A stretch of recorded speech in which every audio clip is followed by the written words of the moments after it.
जय जय रघुवीर समर्थ। श्रीमद दासबोध दशक 15वा समास चौथा शाश्वत निरूपण श्रीराम समर्थ। मग अनुभवाला प्रत्येक क्षेत्रामध्ये श्रेष्ठ स्थान आहे। म्हणजे सांगणे, ऐकणे, पाहणे, लिहिणे, वाचणे अशा अनेक मार्गाने लोक ज्ञान मिळवण्याचा प्रयत्न करत असतात। पण ते परोक्ष ज्ञान आहे, ज्यामुळे समाजात मान सन्मान मिळेल, विद्वत्ता मिळेल, पांडित्याचा गौरव केला जाईल, हे खरं आहे। पण तरीही अनुभवाचे ज्ञान जे आहे ना, त्याचे महत्व काही वेगळंच आहे। अनुभवी ज्ञान किंवा अनुभवाने आलेले ज्ञान हे अपरोक्ष ज्ञान आहे। आता हे ज्ञान नक्की कशाचं आहे? तर या संपूर्ण सृष्टीचा जो नियंता आहे, जो आत्मा आहे, त्याचे ज्ञान, तोच शाश्वत, चिरंतन ध्येय आहे आणि आधी तसाच अंत आहे। उपनिषदांचे सांगणे असेच आहे की ती वचन जे आहेत त्यामध्ये आत्मा वा अरे श्रोतव्य, दृष्टव्य, निधिध्यासितव्य, आत्म्याचा अनुभव एकदा आला की मग वेगळे असं जाणवायचे काय उरतच नाही। म्हणून समर्थांनी हे शाश्वत सांगितलेलं आहे की एकदा जर का माया निघून गेली, मायेचं निरसन झालं, तर आपल्याला शाश्वत ब्रह्म कळतं। आणि ते शाश्वत कळण्याकरिता समर्थांनी शाश्वत ब्रह्म निरूपण मध्ये विविध उदाहरणं दिलेली आहे। श्रीराम समर्थ। पृथ्वीपासून झाली झाडे, झाडापासून फोती लाकडे, लाकडे भस्मोन पुढे पृथ्वीच होय। सुरुवातीपासून समर्थाने उदाहरण दिलेलं आहे की आपण मागील समासामध्ये श्रवण केलं की श्रेष्ठ अंतरात्मा हे कधी आहे, त्याकरता शेवट समर्थाने एक ओवी सांगितली की तुम्ही श्रोते परम दक्ष, अलक्षास लाविता लक्ष, हे तो सामान्य प्रत्यक्ष जाणत असा।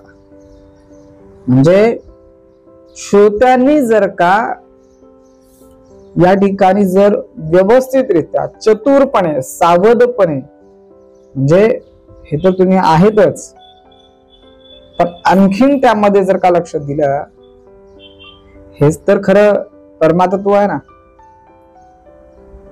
म्हणजे समर्थ स्वतः म्हणतायत की मी जे तुम्हाला सांगतो हे सर्वसाधारण आहे, हे तुम्ही जाणता, हे तुम्हाला कळतं, त्याचा तुम्ही प्रत्यक्ष अनुभव घ्या आणि तेच खरं शाश्वत आहे।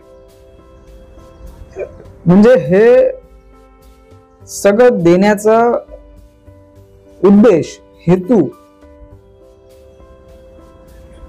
माझं सहज आहे, परंतु तुमच्या मनाला पटलं ना तर त्याचा स्वीकार करा, आणि जर नाही पटलं तर सोडून द्या, असं समर्थ त्याच्या आधी स्पष्ट करतात आणि मग नंतर सांगतात।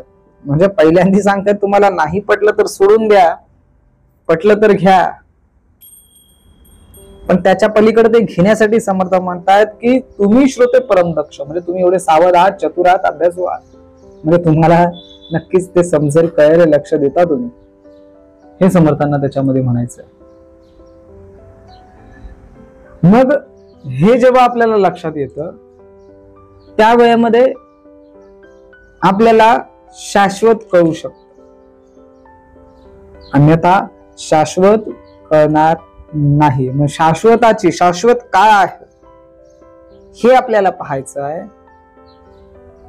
त्याकरिता समर्थांनी पहिलं उदाहरण सांगितलं की पृथ्वीपासून झाली झाडे, झाडापासून फोती लाकडे, लाकडे भस्मून पुढे पृथ्वीच होय। मग हे कसं आहे, कसं नक्की त्याचं मूळ काय आहे, गर्भितार्थ काय आहे? कारण शाश्वताची जर मूळ परब्रह्माची जर का आपल्याला जाणीव घ्यायची, ओळखायचं आहे, कारण आपल्या समोर नेहमी प्रश्न पडतो, कोंबडा आधी की अंडा आधी? भरपूर वेळा आपण तो प्रश्न विचारत असतो, गुरफटून जातो त्यामध्ये। मग आता जर का कोंबडी आधी सांगितली तर मग कोंबडी आली कुठून? अंड आधी सांगितलं तर मग ते अंड आलं कुठून? असे प्रश्न आपल्याला पडतात. त्याचं निरीक्षण होण्याकरिता पहिल्यांदा आपल्याला शाश्वत कळलं पाहिजे. एकदा परब्रह्म ने कशी निर्मिती केली हे एकदा कळलं की आपल्या सर्व प्रश्नांची उत्तर सहजरित्या त्या ठिकाणी मिळतात. म्हणून सांगितलंय की पृथ्वीपासून झाली झाडे सहज आहे. झाडाची निर्मिती उत्पत्ती कुठून झाली? पृथ्वीतून झालेली आहे, मातीतून झालेली आहे, जमिनीतून झालेली आहे.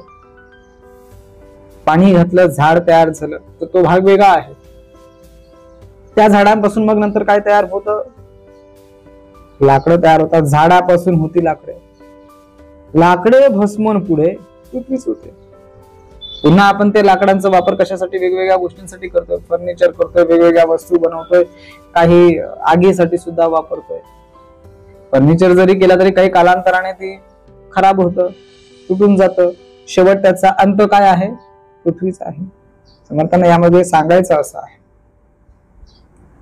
की जिथून निर्मिती झाली त्याच ठिकाणी ते गेलं.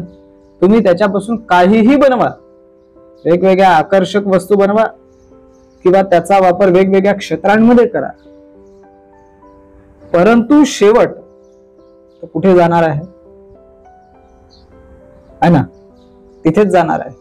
त्याची मातीच होणार आहे, पृथ्वीच होय, त्याची राखच होणार आहे. पृथ्वीपासून वेळ होती, नाना जिनस फापावती, बाळोन कुजोर मागुती, पृथ्वीच होय. नाही कळलं? पुढचं उदाहरण सांगितलेलं आहे. जसं पृथ्वीपासून झाड आलं, मोठा अहंकार आला. काय झालं त्या अहंकाराचं? शेवट काय झालं? अहंकाराने, मीपणाने, ताठाने, गुर्मीने अंतच झाला ना. शेवट चांगला झाला का? आज त्याचं नाव कसं निघतं? कोणी ठेवतो का रावण कोणाचं नाव? का ठेवत नाही? अंत चुकीचा झाला. तो अहंकार, अभिमान बाजूला ठेवायचा होता, पण नाही ठेवला. पृथ्वीपासून वेल होती, वेली होतात छोट्या छोट्या, आशा आकांक्षा भावना येतात ना. नाना जिनस फापा होती, एक इच्छा निर्माण झाली, वासना निर्माण झाली, वासने संगे जन्म घेणे लागे नंतर, आणि मग ते नाना जिनस फापा होती. आता त्या वेलीला वेगवेगळ्या प्रकारचे फळ येतात, फुलं येतात, पानं येतात. आली आली आली, काही त्यांचा कालावधी असतोय. पानांना कालावधी असतोय, फुलांना कालावधी असतोय, फळांना कालावधी असतोय, आहे ना. काही ठराविक कालावधी आहे प्रत्येकाला. अशी एकदा शंका उत्पन्न झाली, संशय निर्माण झाला, इच्छा आकांक्षा निर्माण झाली, ती त्यापुरतीच असते. ती काय कायम स्वरूपी राहत नाही. तर कोणी अमरत्व घेऊन आलेलाच नाही, तोही एक ना एक दिवस जाणारच आहे. छोटीशी शंका सुद्धा जरी निर्माण झाली, आशंका जरी निर्माण झाली, तरी वाळून कुजून मागुती, पृथ्वीच होय. म्हणजे ज्ञानेश्वरांना एवढं मोठं अभ्यास करून सुद्धा ज्ञानेश्वर माऊलीला काय लिहायचं है ना, नाना जिनस फापा होती, पण हे कळलं नाही काय लिहायचं. वाळून कुजून मागुती, शेवटी बरोबर ना, मडकं कच्च आहे की पक्क आहे हे सुद्धा ओळखता आलं नाही. तिने फक्त थाप मारली, लगेच सांगितलंय मडकं कच्च आहे. वाळून कुजून मागुती, काय फायदा त्याचा? पृथ्वीच झाली. याची ओळख होणं गरजेचं होतं. ती ओळख नाही झाली म्हणजेच शाश्वताची ओळख नव्हती, म्हणून ओळखता नाही आलं ना.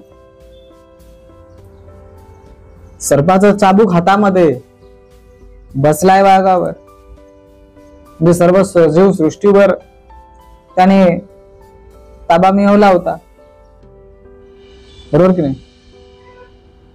प्रतिसृष्टी निर्माण करायला चालला होता, परंतु शाश्वत काय आहे? अरे तुला प्रतिसृष्टी निर्माण करायची आहे, परंतु ज्या सृष्टीमुळे तो आहे याची ओळख घेतली का? आई ना, शाश्वताची ओळख झाली असती तर प्रतिसृष्टी मी निर्माण करू शकतो हा अभिमान आलाच नसता. वाळून कुजवून मागुती पृथ्वीच होय. सांगितलं बाबा रे, तू ज्या सृष्टीवर आहे ती पहिल्यांदा सोड, मग प्रतिसृष्टी निर्माण कर. नाही होणार.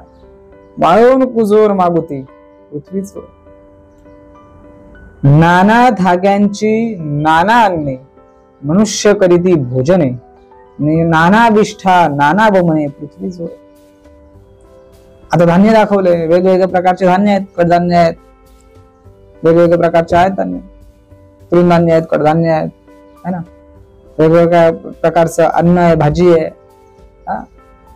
भोजन करतोय मनुष्य. आता भोजन केल्यानंतर शेवटी नाना विष्ठा नाना बमणे, कोण वमन करून काढतं, कोण विष्ठा करून काढतंय, जातं कुठे? वेगवेगळं आपण श्रवण करतोय, इकडं श्रवण करतोय, इकडं श्रवण करतोय, तिकडं श्रवण करतोय, तिकडं श्रवण करतोय, करतो ना.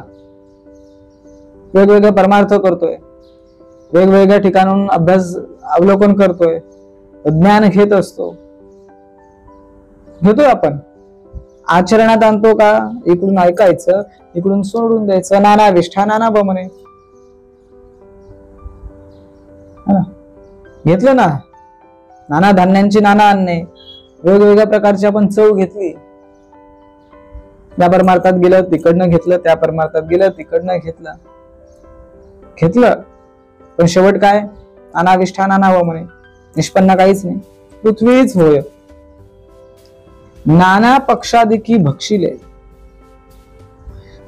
तरी पुढे तैसेच झाले, वाळून भस्म होऊन गेले पुन्हा पृथ्वी. म्हणजे पशु पक्ष्यांचं इथे दाखवलं. तर मगाशी आपण नाना अन्न धान्यांची नाना अन्ने मनुष्याला बघितलं, कारण पक्षी काय अन्न तयार करत नाहीत. मग पक्ष्यांचं काय? भक्षण आहे त्यांचं. नाना पक्षादिकी भक्षिले, खाल्लं त्यांनी. मग त्यांचं काय होतं शेवटी? पुढे तरी पुढे तैसेच झाले. त्यांच्याकडून पण काय होतं? विष्ठाच निघते. आणि कितीही जरी भक्षण केलं तरी बाहेर काढावं लागतं ना त्यांना. आज खाल्लं आणि ते लगेच शरीराला लागलं आणि तेवढं शरीर मग जर कसं आयुष्यभर खात राहिलं, बाहेरच नाही काढलं, तर ते काय त्याचा अवडंबर माजणार आहे की नाही? अवडंबर मोठं तयार होणार ते. हो. नाना पक्षादिकी भक्षिले, तरी पुढे तैसेच झाले. तेच होणार. वाळून भस्म होऊन गेले. आता त्यांची पक्ष्यांची प्राण्यांची जी विष्ठा आहे ती कुठे जाते? शेवटी जमिनीवरच, पृथ्वीवरच पडते, मातीतच पडते, मिक्स होऊन जाते. म्हणजे शेवटी त्याची काय बनणार? मातीच बनणार ना. पृथ्वीच होय. मनुष्य मरताच ऐका, क्रिमी भस्म आणि मृत्तिका, ऐशा काया पडती अनेका, आणि पुढे पृथ्वी. म्हणजे मनुष्य मरताच, एखादा मनुष्य मेला, काय केलं जातं? क्रिमी भस्म का मृत्तिका. एक तर त्याला जमिनीमध्ये पुरलं जातं, किंवा भस्म म्हणजे त्याला जाळलं जातं. दोनच गोष्टी केल्या जातात. त्याच्या व्यतिरिक्त तिसरी आणखी अजूनपर्यंत आपण कुठे बघितलेली नाही. एक तर त्याला जाळलं जातं, एक तर त्याला जमिनीमध्ये काढलं जातं, पुरलं जातं. मग जरी त्याला आग दिली, अग्नी दिला, त्याला पेटवलं, जाळलं, राख तयार झाली. ती आहे. राख म्हणजेच काय? मातीच आहे, पृथ्वीच आहे. जमिनीमध्ये पुरलं तरी सुद्धा त्याची विल्हेवाटच होते. वेगवेगळ्या प्रकारे विल्हेवाट केली जाते. त्याचंही काय होणार? ऐशा काया पडती अनेका, पुढे पृथ्वीच आहे. मातीच तयार होणार ना त्याची मातीच आहे. म्हणजे ही उदाहरणं दिलेली आहेत शाश्वत कळण्याकरिता. प्रश्न आहे आपला, शाश्वत काय? जदृष्टम तद नष्टम हे का सांगितलं जातं? जे दिसतं दृष्टीला ते नासतं, नाशिवंत आहे, नाशिवंत देह, जाणार सकळ, जाणारच आहे तो काय राहणार नाही. तरीही आपल्याला शाश्वताची ओळख नाही. ती ओळख देण्याकरिता, हे शाश्वत म्हणजे काय सांगण्याकरिता समर्थांना एवढी उदाहरणं द्यावी लागली. नाना तृण पदार्थ कुचती, पुढे त्यांची होय माती, नाना किडे मरवण जाती, पुढे पृथ्वी. बरेचसे उदाहरणच होती सुरुवातीला, कारण आपला प्रश्न आहे. बरेचसे आता आपण 15 दशक पाहून आलोय, तरी आपल्याला कळत नाही. म्हणून समर्थांना शेवटी हे दाखवावं लागलं की अरे नाना तृण पदार्थ कुचती, म्हणजे वेगवेगळ्या प्रकारचे जातींचे गवत आहेत. शेवटी ते गवत काय होतात? पाऊस आहे तोपर्यंत त्यांची वाढ होते. पाऊस संपला की काय होतं? करपून जातं, कुजून जातं, बरोबर ना? आणि मग काय होतं? पुढे त्याची होय माती, मातीच आहे त्यांची पण.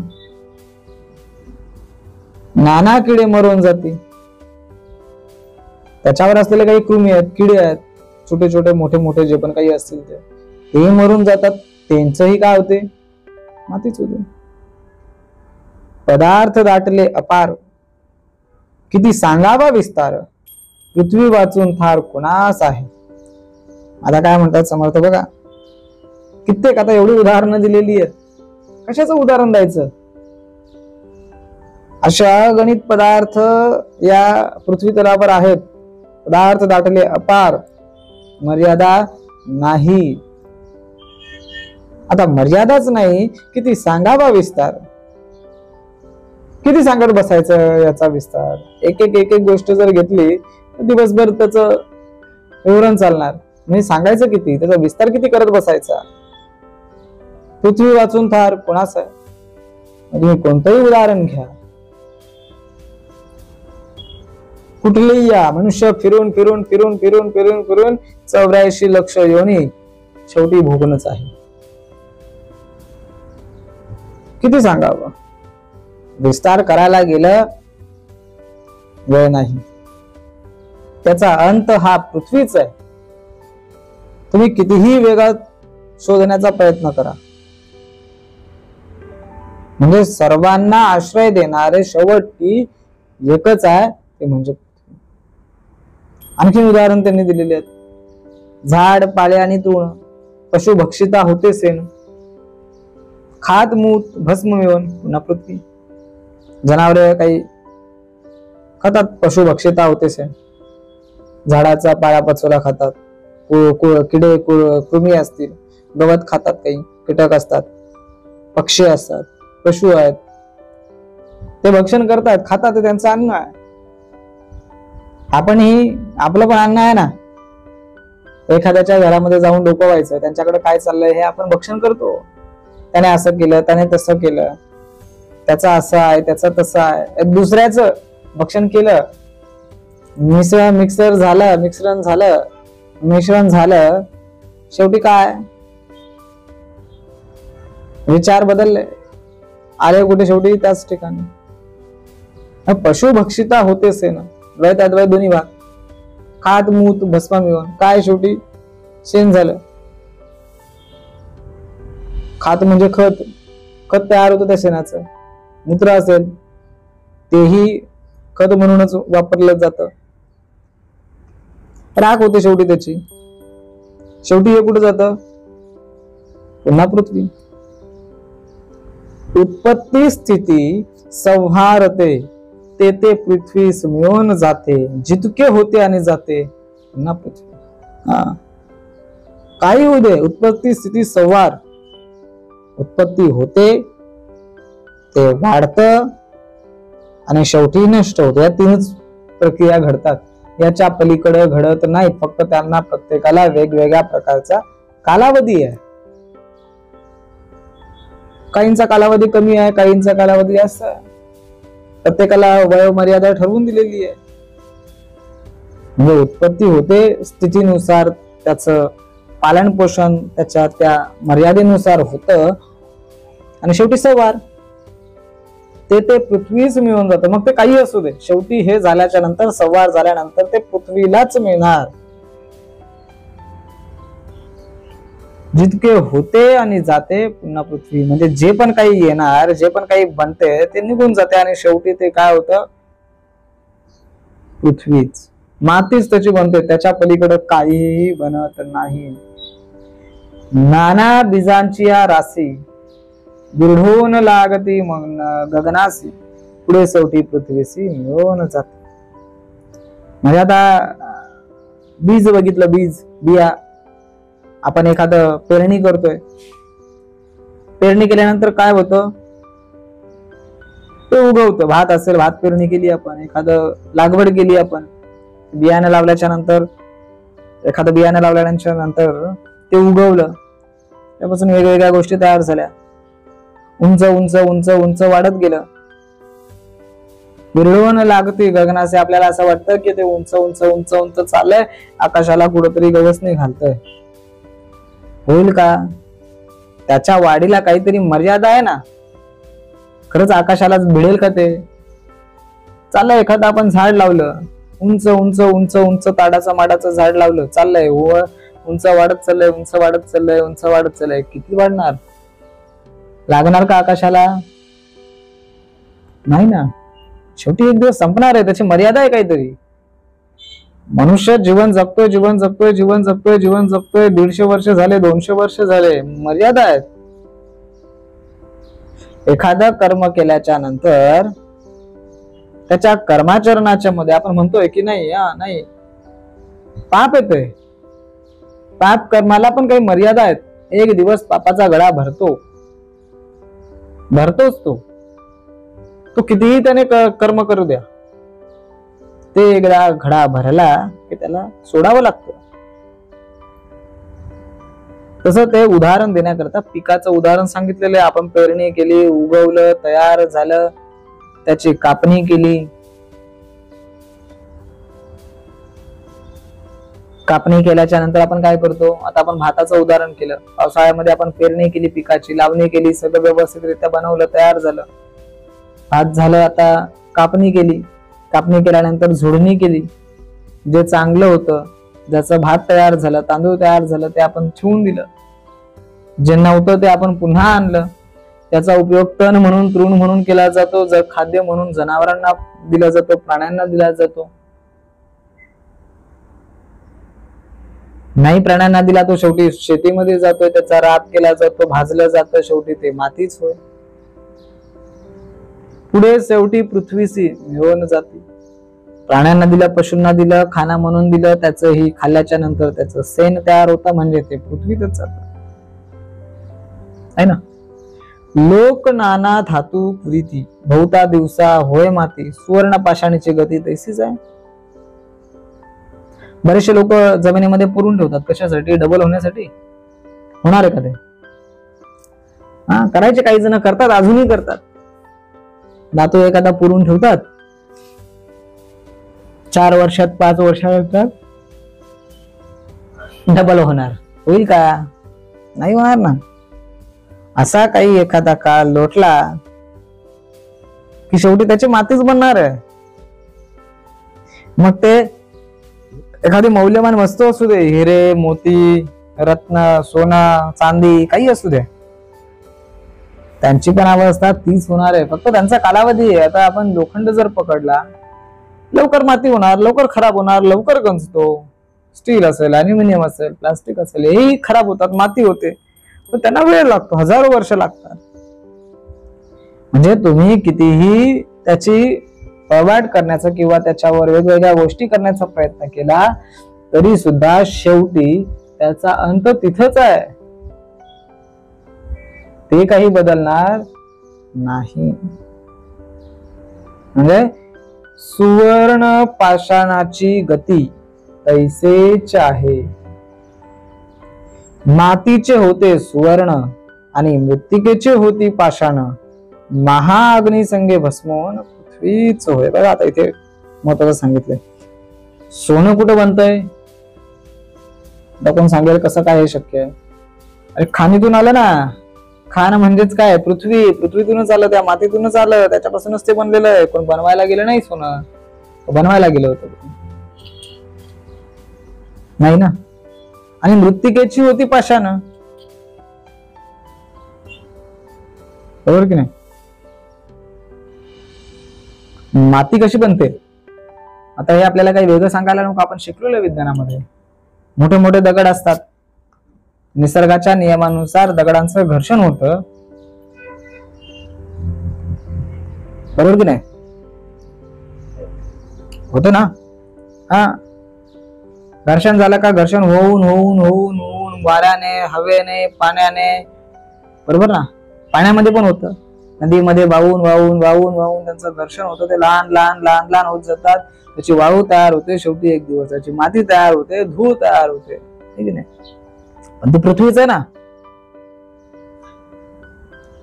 महाअग्नी संगे भस्मून, पृथ्वीच होय, भस्म होतातच ते, आग लागते, बनवायला लागतो, शेवटी त्याचं काय होतं, त्या शिळा असेल त्या सुद्धा भस्म होतात आगीच्या याच्यामध्ये. म्हणजे कितीही प्रयत्न जरी केले तरी त्याची काय होते, शेवटी मातीच तयार होणार, आगीमध्येच जाणार ते. सुवर्णाचे जर होते, जर शेवटी कुजून जाते, रस होऊन वितळते पुन्हा पृथ्वी.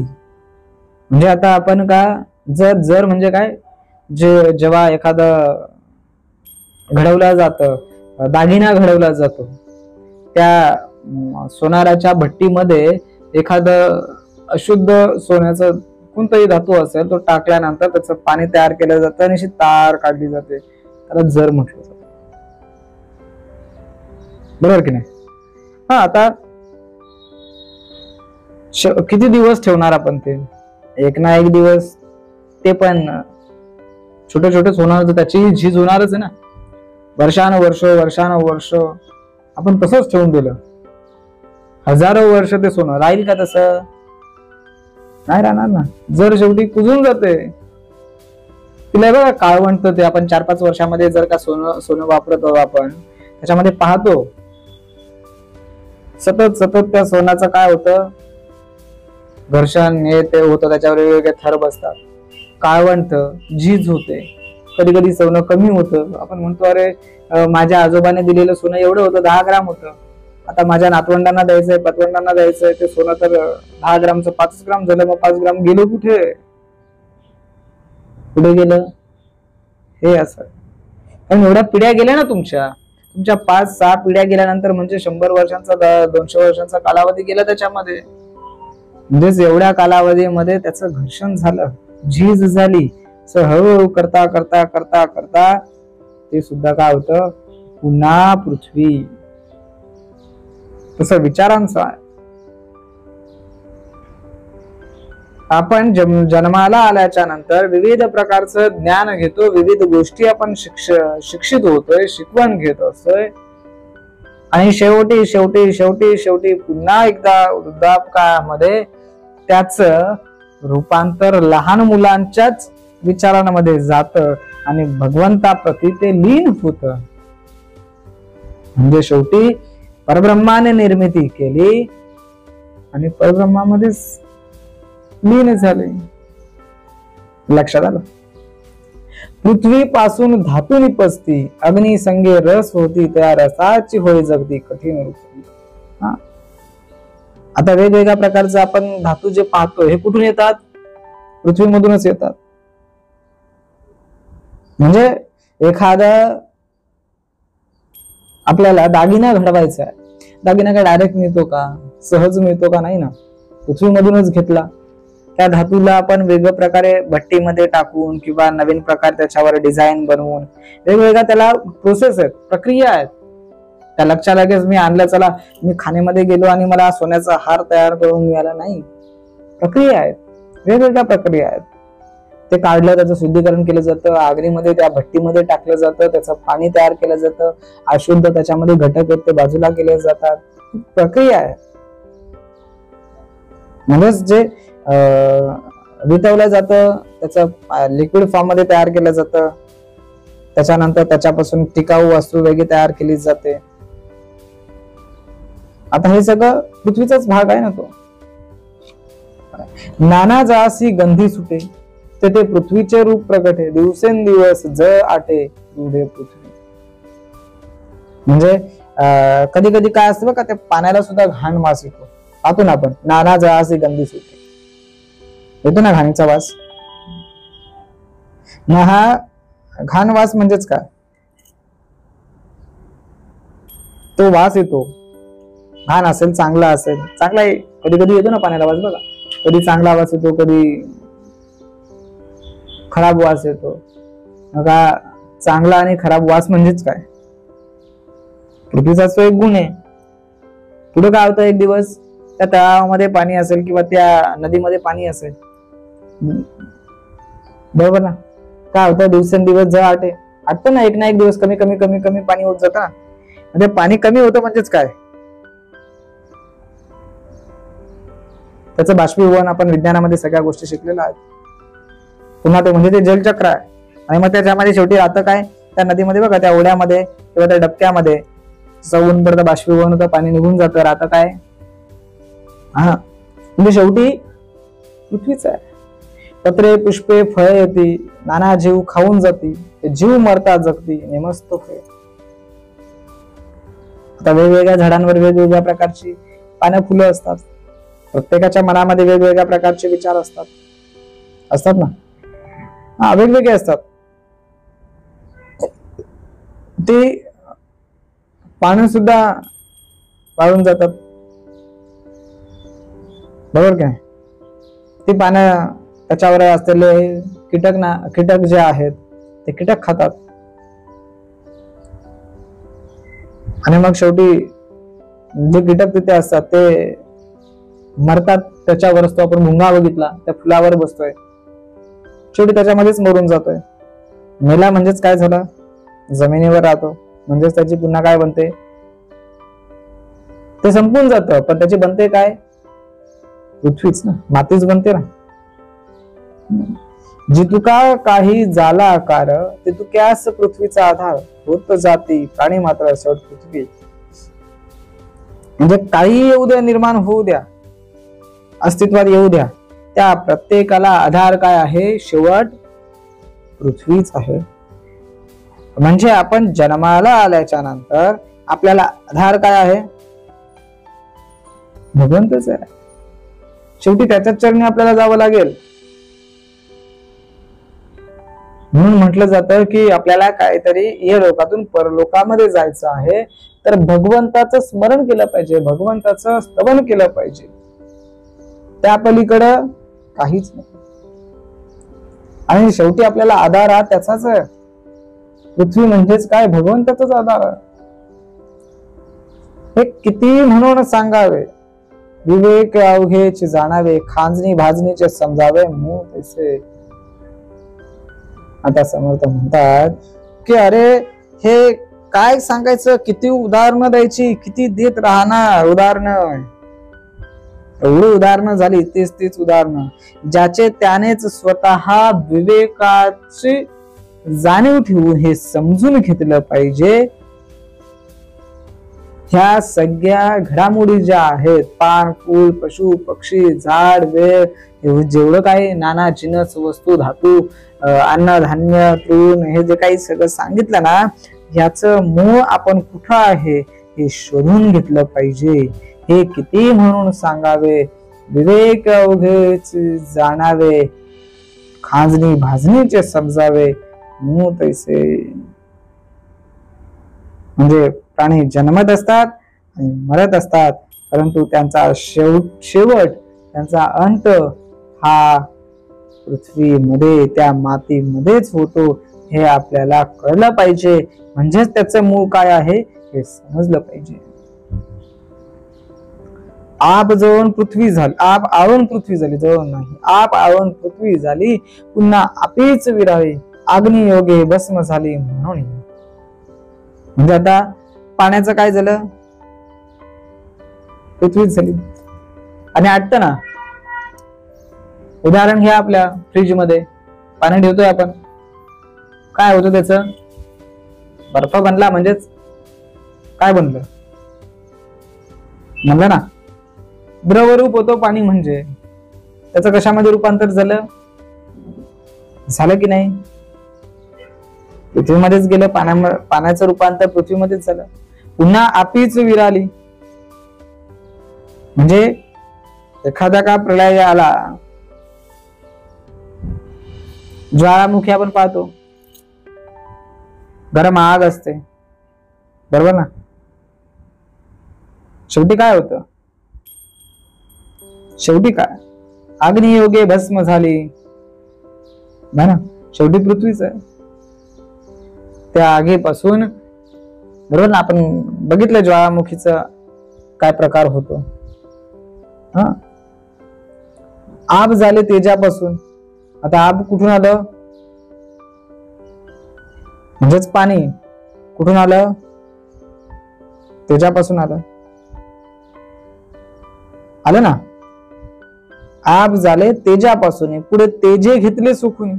आणि तेच ते अग्नी काय करतं? पाण्याला शोषून घेतोय. जलचक्र बघा त्या पाण्याचं जलचक्र बघा. एखाद्या खड्ड्यामध्ये, डबक्यामध्ये, त्या तलावामध्ये, त्या नदीमध्ये पाणी आहे. तेज काय करतं? जसं जसं ऊन पडणार, आपण सांगतोय पाणी सुकलं म्हणजेच काय? त्या तेजाने शोषून घेतलं, बरोबर ना.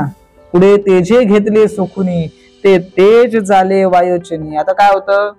शोषलं, त्याचं बाष्पीभवन झालं, बरोबर ना. बाष्पीभवन होतं ना, ते पाणी सुकतं, आटतं, म्हणजेच काय होतं? त्या पाण्याची वाफ तयार होते. तेज, बरोबर ना. त्या तेजापासून काय निर्माण झालं? वायू निर्माण झालं. पुढे वायू झडपी. काय तयार झालं? वायू तयार झालं. आणि वायू म्हणजेच काय?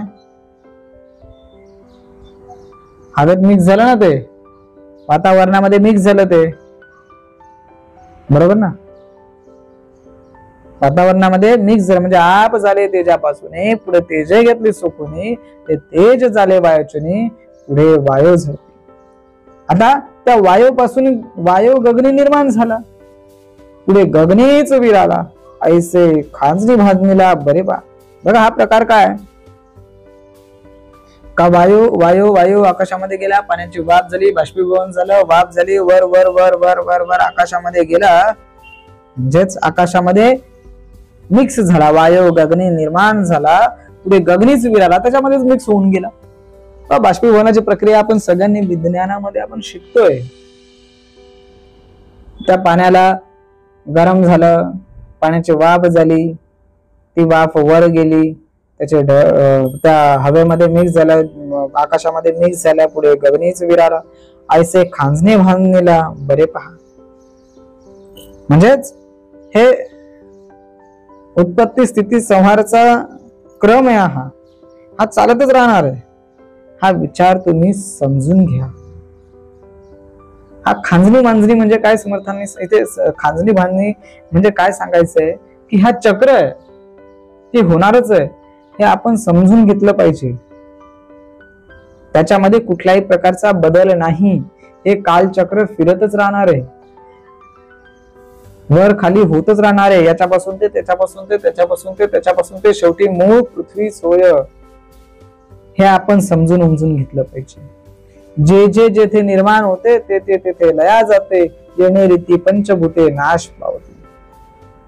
म्हणजे जी गोष्ट निर्माण ज्याच्यापासून झाले ना, ती त्यात लीन होते आणि मग ह्या पंचमहाभूतांचा नाश होतो. म्हणजे पंचमहाभूते सुद्धा मिक्स होऊन जातात, ते कुठे राहत नाहीत.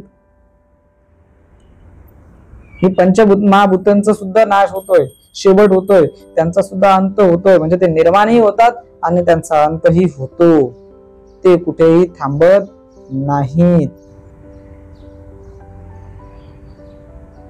भूत म्हणजे निर्माण झाले, पुन्हा मागुते निमाले, पुढे शाश्वत उरले परब्रह्म ते. काय म्हणतात समर्थ? भूत म्हणजे जन्माला आलं, म्हणजे ज्याची निर्मिती झाली, उत्पत्ती झाली, पुन्हा मागुते निमाले, म्हणजे त्याचा काही कालांतराने त्याला जी काही मर्यादा आहे त्याचा अंत होतो, शेवट होतो. आणि तो अंत झाल्यानंतर, त्याचा शेवट झाल्याच्या नंतर, ते नाश पावल्यानंतर आता पुढे काय राहिलं? काहीच नाही ना. जे दिसतं, जे राहतं ते शाश्वत आहे आणि तोच परब्रह्म आहे आणि ते अखंडपणे राहते. भूत म्हणजे निर्माण झाले, पुन्हा मागू ते निमाले, त्याचा शेवट झाला, संपला, पुढे शाश्वत उरले. मग ते संपल्यानंतर, त्याचा नाश झाल्यानंतर जे काही शिल्लक राहिलेलं आहे तेच खरं परब्रह्म आहे. ते परब्रह्म जो कळेना, तो जन्म मृत्यू चुकेना, चतवार खाणी जीवनाना होणे घडे. म्हणजे ते परब्रह्म जोपर्यंत आपल्याला कळणार नाही, समजणार नाही, तोपर्यंत त्या जन्म मृत्यूची, तो जन्म मृत्यू चुकेना, ते कळणार नाही आपल्याला जन्म मृत्यू काय आहे, त्याचा फेरा कसा आहे. चतवार खाणी जीवनाना होणे घडे. मग जे काही 4 प्रकारच्या खाणी आहेत, जीवयोनी आहेत, ते येतच राहणार आणि त्यामध्ये आपल्याला अडकून राहावंच लागणार. म्हणजेच 4 खाणी 4 वाणी 84 लक्ष जीवयोनी. बरोबर ना? म्हणजे आपल्याला परब्रह्माची ओळख घेणं, हे कुठे शाश्वत काय आहे, परब्रह्म काय आहे, हे कुठे आहे, हे जोपर्यंत कळत नाही, ते परब्रह्म जो कळेना, तो जन्म मृत्यू चुकेना, त्याचा जन्म मृत्यूचा फेरा चुकणार नाही. चतवार खाणी जीवनाना होणे घडे. म्हणजे त्याला पुन्हा पुन्हा पुन्हा पुन्हा त्या 4 खाणे 84 लक्ष जीवयोनी ज्या काय आहेत त्यामध्ये येणं आहे, ते काही चुकणार नाही. जडाचे मूळ ते चंचळ, चंचळाचे मूळ ते निश्चळ, निश्चळाचे नाही मूळ. बरे पहा बघा, आता मूळ कशाला नाही, तर पहिलं मूळ काय सांगितलंय की जडाचे मूळ ते चंचळ. म्हणजे ज्या काही जड गोष्टी आहेत, म्हणजे सृष्टी, त्याचं मूळ काय? चंचळ. चंचळ म्हणजेच कोणाचं रूप आहे? हे मायेचं रूप आहे, ही माया आहे. हे जडाचं मूळ, जडत्वाचं. आपण एखादं श्रवण करत असेल, तिथे आपल्याला कंटाळावना वाटतं ना, म्हणजेच जडपणा आला, स्थूलपणा आला. आणि मग म्हणजेच काय? त्याचं मूळ आहे, तिथे माया आली आणि ती माया आल्यामुळे आपल्याला जडत्व प्राप्त झालं. आता त्या मायेचं रूप काय, मायेचं मूळ काय आहे? चंचलाचे मूळ ते निश्चळ. म्हणजे त्या चंचलाचे, त्या मायेचं मूळ रूप काय आहे? तर निश्चळ. निश्चळ म्हणजेच परब्रह्म आहे आणि त्या परब्रह्माला निश्चळ असे नाही मूळ, हे आपल्याला कळलं पाहिजे, हे ओळखलं पाहिजे आपण. बघा, साधा भाग आहे. जडाचे, पुन्हा एकदा नीट लक्षात घ्या, जडाचे मूळ ते चंचळ. म्हणजे आपल्याला जे कंटाळवाणं वाटतं, स्थूलपणा येतो, न करावंसं वाटतं, त्याचं मूळ काय असेल तर चंचल. चंचलपणा म्हणजेच माया आहे आणि त्या मायेचं मूळ रूप जर का बघायला गेलं पण, तर माया कुठून उत्पन्न झाली? त्या परब्रह्माच्या जोडीला आहे ना. परब्रह्म कसा आहे? निर्माण, निश्चळ, निराकार आहे. त्या चंचलाचंच मूळ जर बघायला गेलं तर ती निश्चळ. निश्चळ म्हणजेच परब्रह्म आहे आणि त्याला मूळच नाहीये, हे आपल्याला कळलं पाहिजे. पूर्व पक्ष म्हणजे झाले, सिद्धांत म्हणजे निमाले, पक्षातीत जे संचले परब्रह्म ते. कुठे आहे परब्रह्म? का जे काही घडतंय, जे काही घडतंय त्याची प्रक्रिया आपल्याला जाणून घेतली पाहिजे. हा त्याचा पूर्व पक्ष झाला. पूर्व पक्ष म्हणजे झाले, जे काही होऊन गेलेलं आहे, मागच्या आपल्या पिढ्यांमध्ये ज्या काही घटना घडल्यात, आपल्याकडनं आपण जन्माला आलो आणि आपल्याकडनं काही गोष्टी घडून गेलेल्या आहेत, घडलेल्या आहेत किंवा झालेल्या आहेत, आपल्याकडनं अनावधानाने झालेल्या आहेत, पूर्व पक्षामध्ये घडलेल्या आहेत. पूर्व पक्ष म्हणजे झाले, सिद्धांत म्हणजे निमाले. आता झालं म्हणजे त्याच्यावर पण काहीतरी गोष्टी आहेत ना की जे आपण थांबवू शकतो. निराकरण करू शकतो ते म्हणजे सिद्धांत.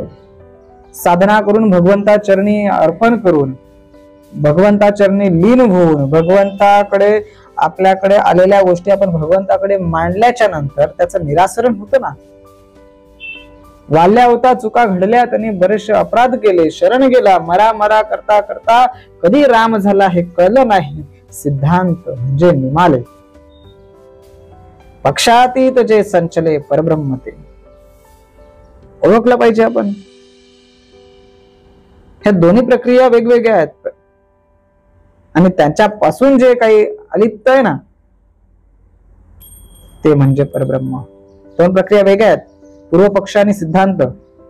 जे मागे काही झालं ते आपण समजून घेणं गरजेचं आहे आणि ते नष्ट करण्याची जी काही प्रक्रिया आहे, ज्या काही आपल्याकडनं चुका घडल्यात, पाप कर्म घडलेत, त्याकरिता काही साधना आहेत.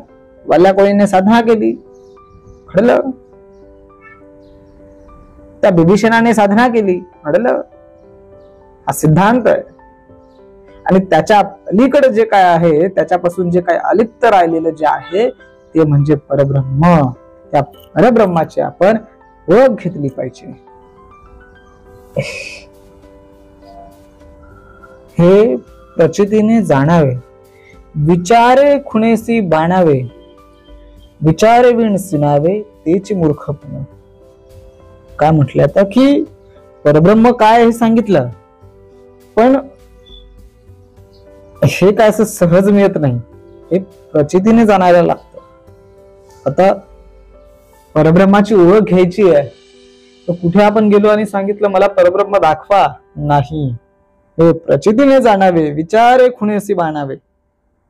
विचार करून आपण त्याची लक्षणं समजून घेतली पाहिजे, त्याचा विचार केला पाहिजे. विचारे विण सिनावे म्हणजे आपण कुठल्याही प्रकारचा विचार करत नाही, कुठल्याही प्रकारचा अभ्यास करत नाही, त्याला शास्त्र लावत नाही. आणि असं न करता आपण जर का फक्त साधनांचं कष्ट जर बघत गेलो तर काही होणार नाही, ते मूर्खपणा ठरेल. म्हणून प्रचिती पाहिल ते शहाणे. हा प्रचितीच नाही बघितली तर रे वडे दैनिवाने. दैनिवाना म्हणजे मूर्खपणच आहे.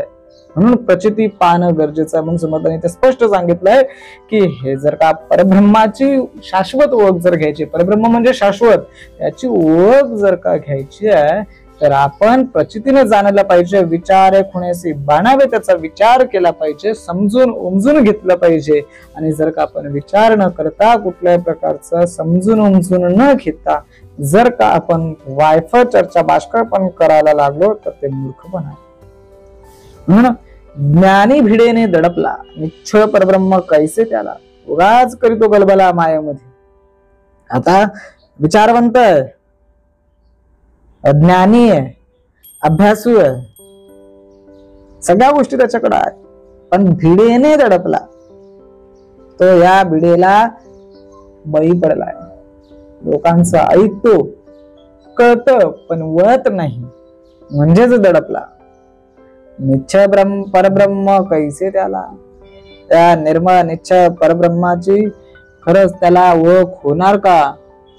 नाही होणार. हा जर त्याला ह्या गोष्टींची कल्पनाच होत नाही, ज्ञानी आहे, अभ्यासू आहे, परंतु परब्रह्म समोर असताना सुद्धा त्याला त्याची ओळख होत नाही. आलेल्या पुत्राला जर का तो दगड मारत असेल, ती सती सावित्री होती, तीनही देव तिची परीक्षा घ्यायला गेले. निर्मळ निश्चय भगवंताच्या चरणी तिची सेवा होती, म्हणून तिला त्या देवांची ओळख पटली की हे ब्राह्मण नाहीत, हे माझे परीक्षा घ्यायला आलेले, अहंकारामध्ये अडकलेले, अभिमानामध्ये अडकलेले हे तीन देव आहेत, ब्रह्मा विष्णू महेश आहेत. हे तिने जाणलं. कशाने? तिच्या आत्मज्ञानाने. नुसतं ज्ञान असलं तर तो अडकतो ना, दडपला जातो. आणि मग त्याला त्या निश्चय परब्रह्माची ओळख होत नाही, त्या भगवंताची ओळख होत नाही. कशी होणार? उगाच आपण काहीतरी बडबड बडबड करत बसतोय, उगाच करीतो गलबला मायेमध्ये. कशामुळं? मायेमुळे. आणि मग माये संग पुन्हा जन्म, घेणं लागे. मायामध्ये गुरफटला तो असाच फिरत राहतो. बरोबर की नाही? हे शिकला तो, त्या ह्याच्यामध्ये कसं जायचं, त्या चक्रामध्ये हे शिकला, पण बाहेर कसं पडायचं ऐकलंच नाही. झोपली ती, नाही लक्षात आलं, म्हणून अडकला. म्हणून पूर्ण ग्रंथ पाहिल्या विना गाज ठेविजो दूषण. नुसतंच आपण जसं द्राक्ष कोल्ह्याला आंबट कधी झाली, मारून मारून थकला, पाहिलं त्यांनी नाही ना, मग शेवटी काय सांगायला लागला, अरे ती आंबटच आहे. प्रयत्न केले का नाही केले, तेवढ्यावर सोडून दिला, हरला तो, अडकला. नंतर त्या दोन बेडकांची गोष्ट आपण नेहमी ऐकत असतो. ज्याने प्रयत्न चालू ठेवले तो त्या मडक्यातून त्या दुधाचं दह्यामध्ये रूपांतर झालं, दह्याचं त्या लोण्यामध्ये रूपांतर झालं, लोण्याच्या गोळ्यावर तो उभा राहिला, बाहेर पडला. प्रयत्न सोडून दिले, संपला. है की नाही? त्याच ठिकाणी मरण पावलं. म्हणजेच काय, उगाच करीतो गलबला मायेमध्ये, मायेत अडकला तो असा अडकून पडता. विश्वास पाहिजे, निश्चय परब्रह्मापर्यंत पोहोचायचं आहे ना, तेवढी भक्ती पाहिजे, त्या भक्तीमध्ये लीन झालं पाहिजे. माया निशेष नासली, पुढे स्थिती कैसी उरली, विचक्षणे विवरली पाहिजे स्वय. काय म्हणजे माया जेव्हा निशेष नाहीशी होते, म्हणजे काहीच राहत नाही मायेचं, तेव्हा स्वतःचं अस्तित्व आणि जाणीव हे सुद्धा काहीच उरणार नाही. आणि हे जर का चाणाक्ष चतुर श्रोता जर असेल ना, विचक्षणे विवरली पाहिजे स्वय. विचक्षण म्हणजे एकदम ज्ञानचक्षुने ते आपण स्वतःला समजून घेतलं पाहिजे, त्याचा विचार केला पाहिजे आणि मग निर्णय घेतला पाहिजे. माया निशेष नासली, मायेचा संपूर्ण नाश झाला, निशेष. मग पुढे स्थिती कैसी उरली, काहीच नाही. मी भगवंत, भगवंता माझा आदर्श, मी देवाचा देव माझा, त्याच्या पलीकडे काहीच नाही. जाणीवच नाही राहत त्याची. नंतर विचक्षणे विवरली पाहिजे स्वय. स्वतःला आपण विचारलं पाहिजे, मी भगवंताचा आहे की मी या विषय विकारांचा आहे. जर खरंच आपण निशेष माया जर त्याची नासली ना, काहीच नाही, बस मी आणि मी माझा भगवंत, बस त्याच्या पलीकडे काहीच नाही.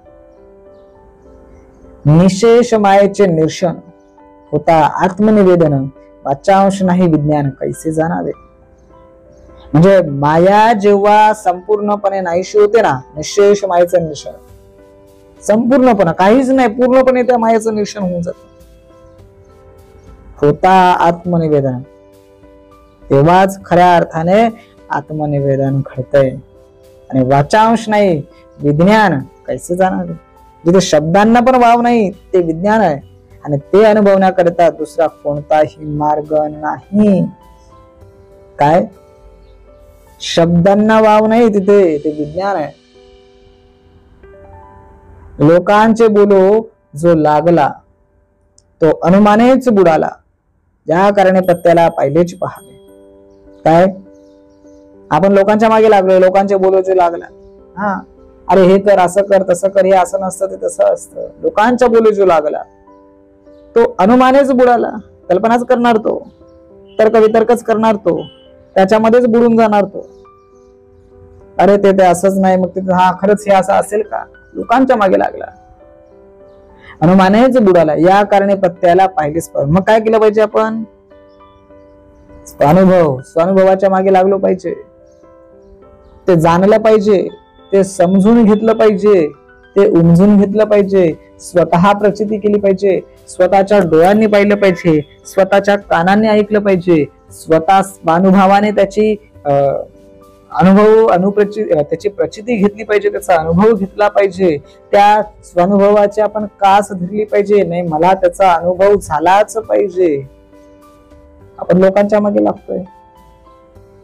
लोक ना त्या गाढवाला खांद्यावर घेऊन देत, ना गाढवावर बसून देत, ना आपल्याला तसं चालवून देत. लोकांची वृत्ती आहे, हा माहिती आपल्याला. म्हणून समर्थांनी शेवटी सांगितलंय, लोकांचे बोलोला जो लागला तो अनुमानेच बुडाला, ज्या कारणे प्रत्ययाला पाहिलेच पहावे. म्हणून लोकांच्या मागे कधीही न लागता, कारण लोक शेवटी आपल्याला त्या नादाला लावणार, चुकीच्या गोष्टीला लावणार, आपल्याला तर्क वितर्कामध्ये, संशयामध्ये, अहंकारामध्ये अडकवणार, अभिमानामध्ये अडकवणार, आणि ज्या शाश्वत परब्रह्मापर्यंत आपल्याला पोचायचं आहे त्या परब्रह्माची आपल्याला ओळख होणार नाही। आणि म्हणून शाश्वत परब्रह्मापर्यंत जर पोहोचायचं असेल तर त्या लोकांच्या नादाला लागता कामा नये, त्या तर्क वितर्कामध्ये अडकता कामा नये, त्या मायेला बाजूला ठेवायला पाहिजे आणि स्वतः त्याचं विवरण केलं पाहिजे। म्हणून त्या प्रत्ययाची अनुभवाची आपण कास धरली पाहिजे, भगवंताच्या चरणी आपण लीन झालं पाहिजे, नतमस्तक झालं पाहिजे आणि त्याचा स्वानुभव घेतला पाहिजे। आणि तो स्वानुभव घेतला की आपल्याला त्या शाश्वत निर्मळ निश्चय परब्रह्मापर्यंत पोहोचता येतं, ज्या ठिकाणी कुठल्याही प्रकारची माया चंचलतेचं स्वरूप येत नाही, ते बाजूला राहतं आणि खरे आपल्याला शाश्वत परब्रह्माची ओळख होते। आणि या 84च्या फेऱ्यातून, या जन्म मरणाच्या फेऱ्यातून आपल्याला मुक्त होता येतं, असं समर्थांनी या समासामध्ये स्पष्टपणे सांगितलं आहे। इति श्रीदासबोधे गुरु शिष्य संवादे शाश्वत ब्रह्म निरूपणाम समास चौथा। जय जय रघुवीर समर्थ। वेदनम मम श्रीराम समर्थ।